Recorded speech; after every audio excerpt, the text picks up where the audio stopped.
Back to my channel once again. तो friends, स्वागत है आपका मेरे चैनल में एक बार फिर से। तो फ्रेंड्स, उत्तराखंड अधीनस्थ सेवा चयन आयोग की ओर से बहुत बड़ी जो है परीक्षाओं को लेकर खबर निकल के सामने आ रही है। वो कौन सी खबर है, चलिए डिटेल में उसके बारे में इस वीडियो में हम चर्चा करेंगे। क्या वाकई में वही एकमात्र सॉल्यूशन है इन नकल माफियाओं पर नकेल कसने की, उसके बारे में भी डिटेल में इस वीडियो में हम चर्चा करेंगे। तो चलिए शुरू करते हैं। तो फ्रेंड्स, जैसे कि आपको पता है कि उत्तराखंड अधीनस्थ सेवा चयन आयोग की द्वारा बीडीओ बीपीडीओ स्नातक स्तरीय भर्ती का जो है आयोजन हुआ था, जिसमें रिजल्ट आने के बाद तमाम तरह की अनियमितताएं पाई गई। अब एसटीएफ की जांच जैसे से आगे बढ़ रही है, दिन प्रतिदिन तमाम तरह के नए नए खुलासे जो है हो रहे हैं। इसी बात को ध्यान में रखते हुए उत्तराखंड अधीनस्थ सेवा चयन आयोग आगामी भर्तियों में एक नया बदलाव करने वाला है। जी हाँ, अब आपको जो है अधीनस्थ सेवा चयन आयोग की ओर से टीयर 1, टीयर 2 यानी कि टीयर 3, अगर मैं टोटल सिलेक्शन की बात करूं तो 3 टीयर में ये भर्ती होने वाली है। यानी कि जो आगामी स्नातक स्तरीय भर्तियां होंगी, हालांकि अभी तो ये प्रस्ताव ही है, अब देखते हैं क्या वाकई में ये अमली जामा इसको पहनाया जा सकता है। यानी कि पहले आपकी प्री होगी, उसके बाद आपकी मेंस होगी और तीसरे स्टेप में जाकर डीबी होगी और जहां उसके बाद फाइनल सिलेक्शन होगा। तो यहाँ पर आप देख सकते हैं कि अधीनस्थ सेवा चयन आयोग शुरू करने जा रहा है टीयर 2 टीयर एग्जामिनेशन की व्यवस्था। पहले प्री, फिर मुख्य परीक्षा पास करने के बाद तैयार होगी अंतिम सूची। अब ये यहाँ पर अभी फिलहाल स्पष्ट नहीं हो पाया है कि ये किन किन परीक्षाओं में ये जो है टीयर 1 टीयर 2 का सिस्टम लागू करने वाले हैं, लेकिन कहीं ना कहीं आयोग की शुचिता पर भी सवाल उठता है। जैसे कि इससे पहले मैं आपको बता दूं, एसएससी सीजीएल भी जो सीजीएल ही नहीं, तमाम तरह की एसएससी की जो भर्तियां होती थी पहले जो है टीयर 1 में ही होती थी। बाकी उन्होंने धीरे धीरे कंपटीशन का लेवल टफ करके टीयर 1 टीयर 2 टीयर 3 इस तरह के तमाम जो है टीयर कर दिए। अब ये व्यवस्था यानी कि एक नई जो है बदलाव आपको अधीनस्थ सेवा चयन आयोग की ओर से देखने को मिल सकती है।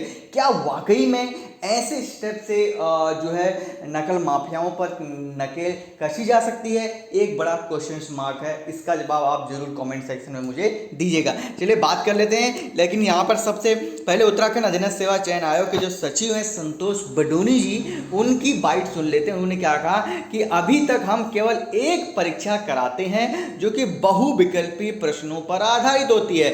अब 2 टीयर एग्जाम व्यवस्था लागू करने जा रहे हैं। इससे निश्चित तौर पर परीक्षा की पारदर्शिता और अधिक होगी। संतोष बडोनी, उत्तराखंड अधीनस्थ सेवा चयन आयोग। लेकिन मेरा सवाल संतोष बडोनी जी से यही है, क्या वाकई में आपको लगता है कि टीयर 2 एग्जामिनेशन कराने से वाकई में जो है नकल नहीं होगी? जैसे कि ये इनका कहना है कि आप टीयर 2 एग्जामिनेशन व्यवस्था लागू करने जा रहे हैं, इससे निश्चित तौर पर परीक्षा में पारदर्शिता होगी।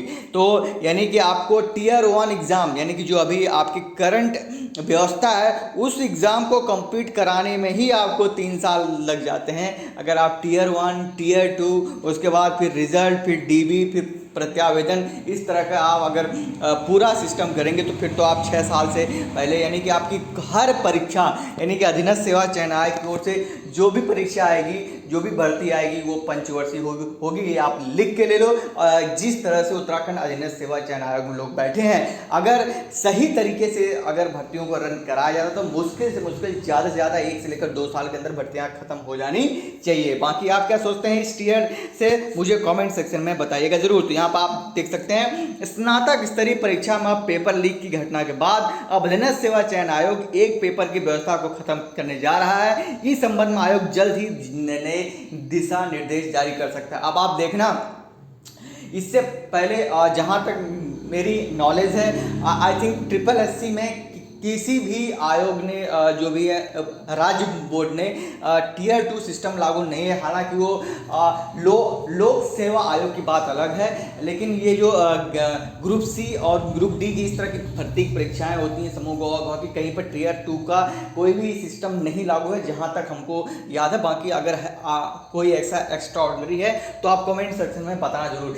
लेकिन इस बात को जो हमारे सचिव साहब ने कहा कि टीयर 2 सिस्टम लागू होगा, कहीं ना कहीं एक और मुद्दा यहाँ पर बनाया जाएगा, क्योंकि आप अपनी गलती ना मान के पूरा दोष जो है अभ्यर्थियों पर मढ़ रहे हैं। यानी कि अगर आप कहने का मतलब है कि अगर तुम मेहनती हो तो फिर निकाल के दिखाओ। कहीं ना कहीं ये आयोग जो है इनडायरेक्टली जो है छात्रों को टारगेट कर रहा है, जहाँ तक मेरी राय है। बाकी आपकी राय भिन्न हो सकती है, कमेंट सेक्शन में बताना जरूर। तो आप देख सकते हैं प्रदेश भर में समूह गौ की भर्तियों के लिए अधीनस्थ सेवा चयन आयोग जल्दी सख्त नकल विरोधी कानून लाने के लिए परीक्षा पैटर्न में भी बड़ा बदलाव कर सकता है। बिल्कुल ये होना भी चाहिए। आपने देखा होगा पूरे सिस्टम में, आपने देखा होगा लगभग सभी पदों के लिए अधीनस्थ सेवा चयन आयोग का सिलेबस एक ही जैसा है, तो ये तो होना ही है। ठीक है, तो कहीं ना कहीं आयोग को भी अपने आप में बदलाव करना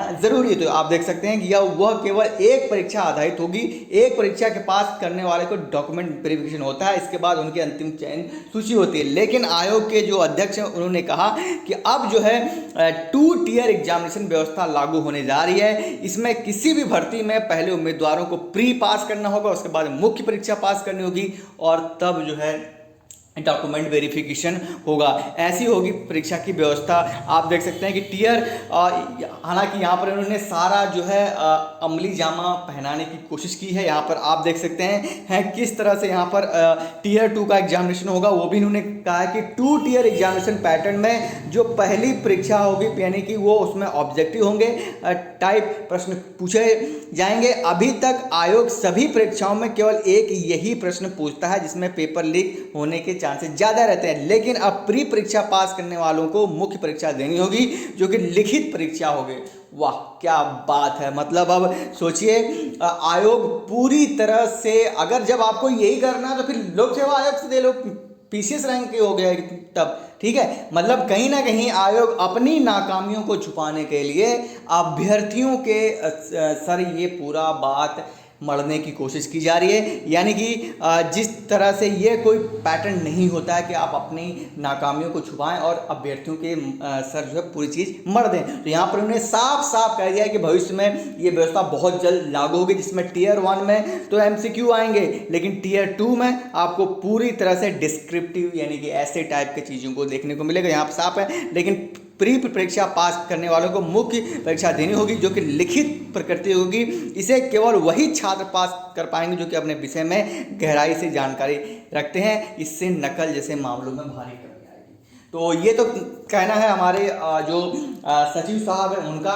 हालांकि अभी ये केवल मामला आयोग के संज्ञान में आया है, इस पर बात चल रही है, विचार चल रही है। लेकिन मुझे लगता है कि ये अगर भविष्य में ये व्यवस्था लागू भी होती है तो केवल ये स्नातक स्तरीय भर्ती में लागू होगी, क्योंकि अगर इस तरह की जो व्यवस्था जो है काफ़ी टफ और टिपिकल होती है, काफ़ी कैंडिडेट जो है इजीली इसको एडजस्ट नहीं कर पाएंगे। और अगर लागू करना भी होगा तो धीरे धीरे मैं ये समझता हूँ कि आयोग को पहले इसको स्नातक लेवल पे एप्लीकेबल करना चाहिए, उसके बाद फिर और भी जो 10th पास भर्तियां हैं, 12th पास भर्तियां हैं, उस पर लागू करने चाहिए। अगर एक साथ अगर आप सभी भर्तियों में इस तरह की व्यवस्था लागू कर देंगे तो कहीं ना कहीं इसमें अभ्यर्थियों का बहुत नुकसान है। वैसे भी आपकी एक सामान्य भर्ती कंप्लीट होते होते 3 साल से ज़्यादा लग जाते हैं। अगर ये भर्ती यानी कि ये सिस्टम अगर आपने अपना दिया तो कहीं ना कहीं पंचवर्षीय जो है आपकी सारी भर्तियाँ हो जाएंगी। बाकी आप क्या सोचते हैं मुझे कमेंट सेक्शन में बताना ज़रूर। वीडियो अच्छी लगी हो तो लाइक, कमेंट एंड सब्सक्राइब जरूर करें। Thank you.